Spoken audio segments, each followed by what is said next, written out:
If you talk to somebody about the upcoming NFL draft and what the Baltimore Ravens are going to do specifically in the first round, most people go straight to safety or edge. They talk about guys like Malachi Starks. They talk about safeties like Nick Emenwari. They go to edge guys like James Pierce Jr., Mike Green. And those would be some nice picks for the Baltimore Ravens because they are needs for the Ravens. But in my opinion, the Baltimore Ravens have a more underrated need that not many people are talking enough about. And the Baltimore Ravens just yesterday, they showed us like, hey, this is something that we are trying to get taken care of. And we're going to talk about that right now. Before you do, make sure you subscribe to the channel and turn the notifications on and leave a like on the video. Let's get straight into it because I don't want to waste no time. So when you think about our edge group right now, it's Odafe Oweh, it's Kyle Van Noy, and those were our leading edge guys, but both of them are in the final years of their deals. And then with Kyle Van Noy getting up there in age, he's not slowing down, but he's still getting a little bit older. And Odafe Oweh on the last year of his deal, who knows what the Baltimore Ravens are going to do with him.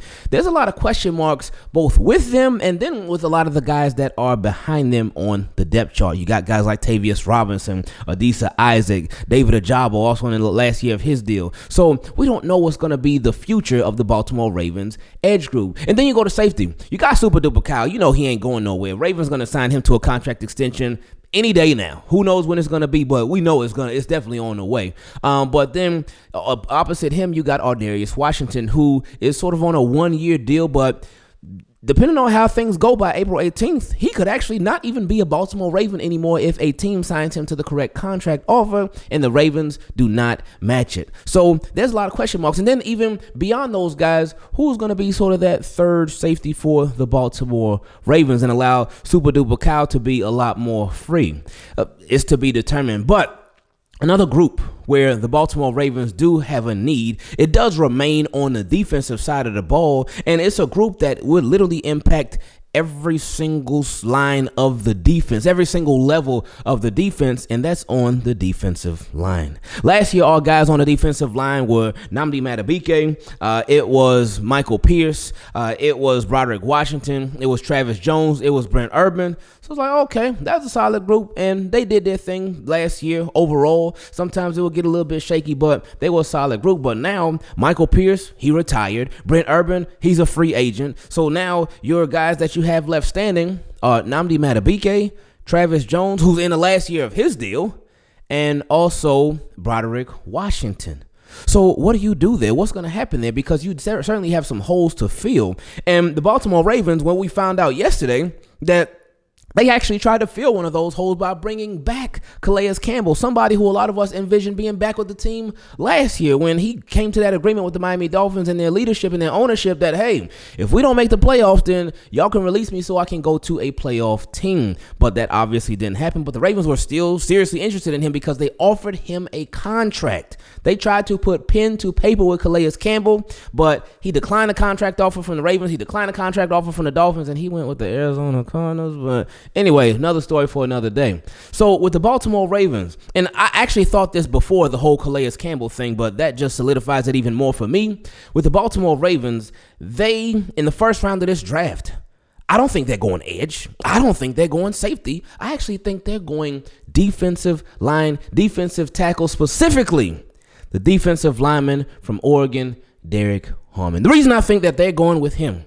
is because he's lining up to be available when the Ravens are selecting. And again, they don't always go for, the biggest need. And actually, I do think this is a really big need for them. But it's something that just goes against the grain. And that's what the Baltimore Ravens do so often when they're in the draft. They go against the grain. They're not going for the sexiest pick. This safety or this cornerback or this edge guy. And again, those are all needs for the Baltimore Ravens. But on the defensive line, that is also a very pressing need.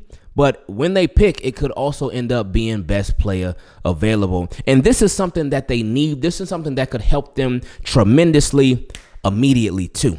Because he led the FBS in pressures with, 34 pressures. And that led the all defensive tackles in the FBS by far, which is a beautiful thing. And that's exactly what the Baltimore Ravens could use more of a lot. Because we get sacks from our guys. We get a lot of coverage sacks. We get different kind of sacks. Sometimes we got to produce sacks from our cornerbacks, from our pass rush, from blitzing.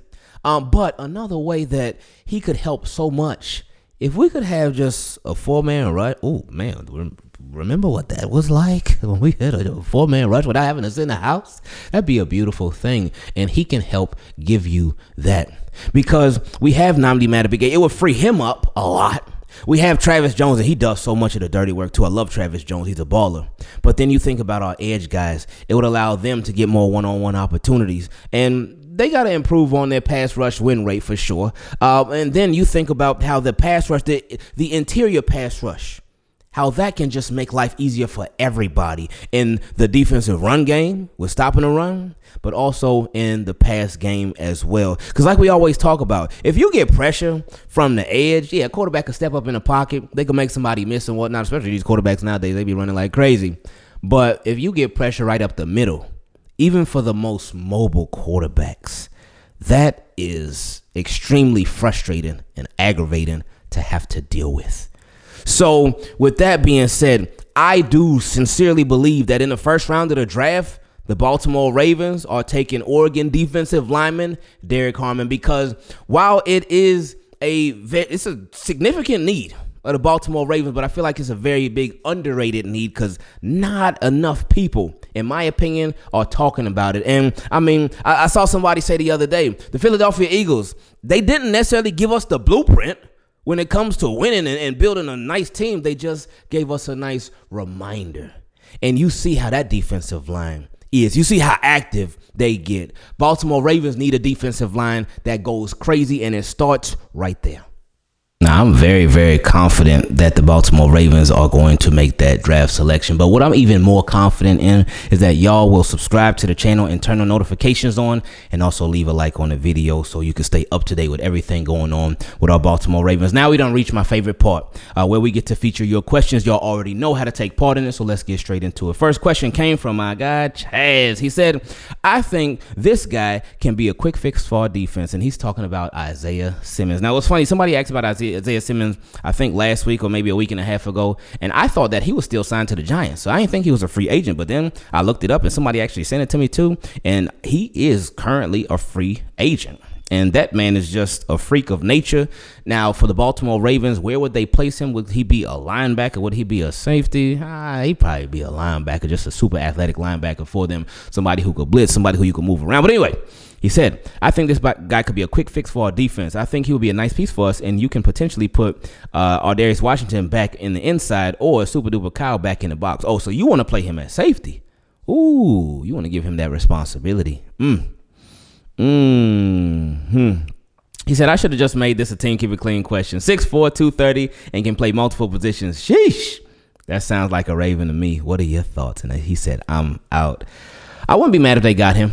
But I feel like with the Baltimore Ravens, if they were to get somebody like Isaiah Simmons, find out what his role is ASAP. Don't be going back and forth. All right, you're going to be a safety. All right, you're going to be a corner. All right, you're going to be a linebacker. All right, you're going to be no. Find out what his role would be and put him there so he can master it. So he can just really be the best that he can possibly be. So he can get with that position group and learn everything about it. Learn the Baltimore Ravens, their playbook for whatever the position is. Again, whether it's linebacker, whether it's safety, whatever it might be.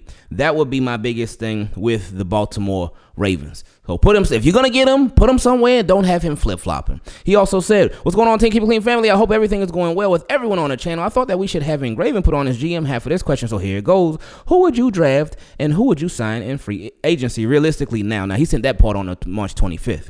But y'all know who I would draft in the draft in the first round at least. And again, that's what I think the Ravens are getting. I really, really do. Because, again, they don't always like to go for the sexy picks like, obviously, a wide receiver or cornerback. So, anyway. But who would I sign now?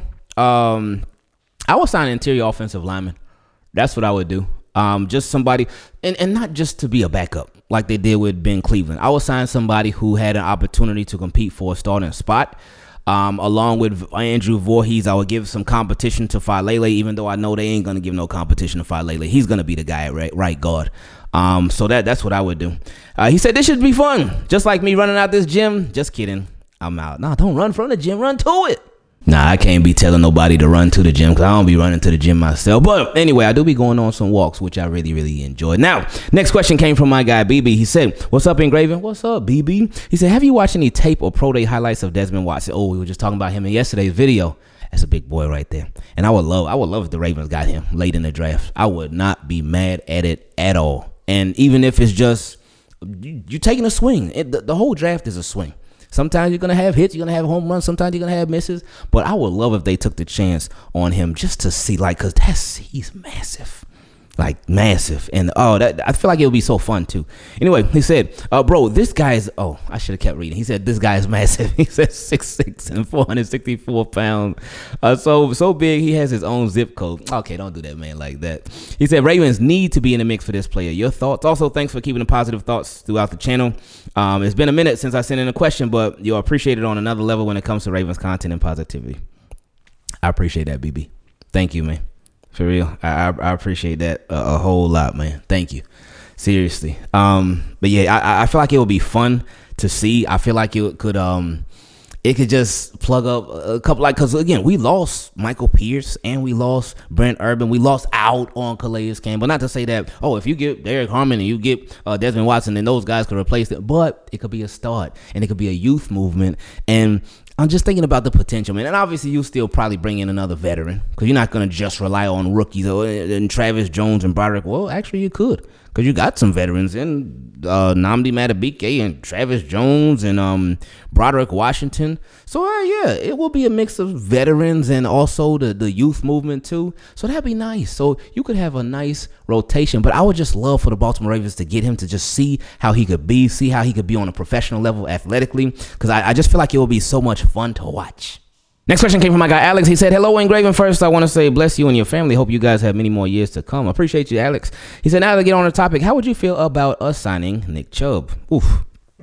I feel like that, like, y'all know me, I'm greedy. And but I feel like that would be overkill. Because you can't even figure out how to get Keaton Mitchell involved. You couldn't even figure that out last year. So you still got to work on that. So to bring in Nick Chubb too. Now, somebody who did ask about Nick Chubb last week, they made a good point that, like, if you got to deal with Derrick Henry for 1 quarter, 2 quarter, 3 quarter, 4, that's annoying. But then you bring in Nick Chubb and you had to deal with him too. Oh my goodness, that'd be so frustrating too. But I feel like Derrick Henry and Justice Hill, they like a perfect match, man. They complement each other so well. And then you still got Keaton Mitchell, who is just lightning in a bottle. Anytime he touched the ball, he got a chance to take it to the house, man. But then you couldn't figure out how to incorporate him, which was a good problem to have because Derrick Henry and Justice Hill just did so good. But then if you added Nick Chubb to that, then it's like, when is he gonna be able to do anything? So that was just my thoughts on it. Anyway, he said, I know Nick Chubb has faced injuries in the past. That part too. But if he came to the Ravens, like, he would obviously not be a starter. So I feel like the injuries would be able to be taken care of because he wouldn't be playing as much and he'd be a lot more fresh. He said, but at this point, his contract would not be that expensive to bring in. It wouldn't be. Henry would be the number 1 option and Chubb at the number 2. Oh, you want to take away Justice here? Oh, see that? He said that when teams would be gassed and tired, they would have to go into Chubb. That part is true.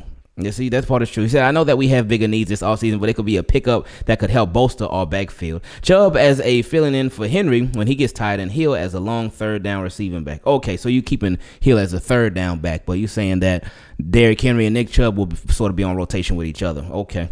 He said Chubb's presence along with Henry could be good, especially if we run a triple option. Ooh, Ravens. I know y'all like getting a little cute with stuff. And I know y'all be listening to Team Keep It Clean questions. I know y'all don't listen to me, but y'all listen to them. So look, like, Todd, just if you're gonna try it out in the preseason. Try it out in the preseason with Cooper Rush and some backups and whatnot, and keep it and try it in practice. You can try it in practice too. Don't put it out in regular season if you ain't practicing yet. But anyway, he said Chubb's presence along with Henry will be good, especially if we run triple option. But most importantly, his cost is very low, so it's a low risk, high reward type of deal. God bless and peace.